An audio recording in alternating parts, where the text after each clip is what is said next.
किसान लड़ रहे हैं। इसका क्या फायदा हुआ? रेल रोक लिए, रेल रोके, सड़क जाम, किसका फायदा क्या? इसका फायदा ये हुआ कि हम किसानों को जगाने में, किसानों तक संदेश ले जाने में और सरकार को दबाव बनाने में सफल हुए हैं। जो आपने यह बात देखा कि हमारे जो किसान अभी दिल्ली में लड़ रहे हैं, उसमें इन 3-4 मांगों के अलावे भी मांगें थी, जिन मांगों पर सरकार पीछे हटी है, और उसके साथ साथ सरकार उनके जो बिंदुआं हैं, जो उनकी प्रक्रिया है लागू करने की, उन प्रक्रियाओं में सुधार करने के लिए सरकार तैयार है। और जिस पर ऑफर दे रही है, जिसको किसान नहीं मान रहे हैं, वह सरकार किसानों की मांग है कि उन काले कानून को वापस लिया जाए, एमएसपी पर कानून बनाया जाए। इसके अलावा रविंद्र जी ने जैसा कहा कि 24 मार्च को पूरे बिहार के किसानों को जगाकर विधानसभा मार्च किसान सभा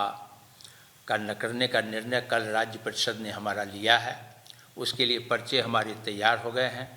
हम पूरे बिहार के किसानों को, जो आज देश के अंदर किसान आंदोलन जिस ऊंचाई पर पहुंचा है, निश्चित रूप से हमको यह मानने में एतराज़ नहीं है कि बिहार के किसानों को उस रूप से हम नहीं कर सकें। यद्यपि कि जितने भी किसान कोऑर्डिनेशन कमेटी के निर्णय हुए हैं, संयुक्त मोर्चे के निर्णय हुए हैं, उन निर्णयों को बिहार में अखिल भारतीय किसान सभा और दूसरे किसान संगठनों के साथ मिलके और स्वतंत्र रूप से हमने आंदोलन पिछले दिनों में चलाया है, किसानों को अच्छा जगाया है।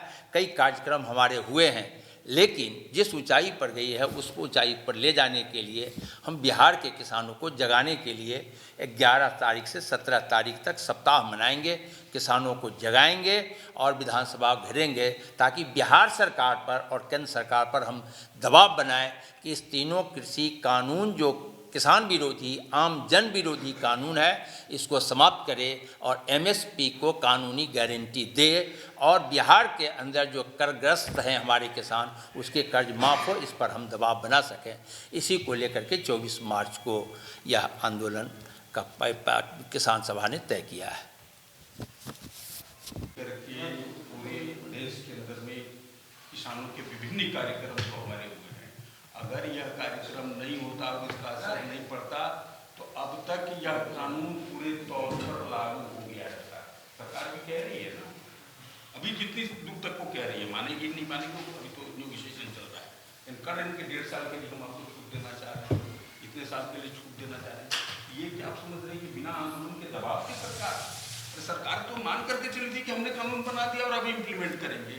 कानून तो बाद में बना, इम्प्लीमेंट करने की तैयारी तो इस देश के बड़े पूंजीपतियों ने कानून पास करने से पहले ही कर लिया था।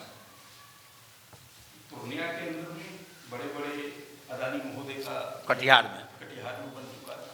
पानीपत वाला तो आप ही के पत्रकारों ने बहुत रिस्क लेकर के वो दिखाया, वो क्यों बन रहा था। रेलवे के ट्रैक बन चुके थे, तैयारी तो उसने पूरी कर ली।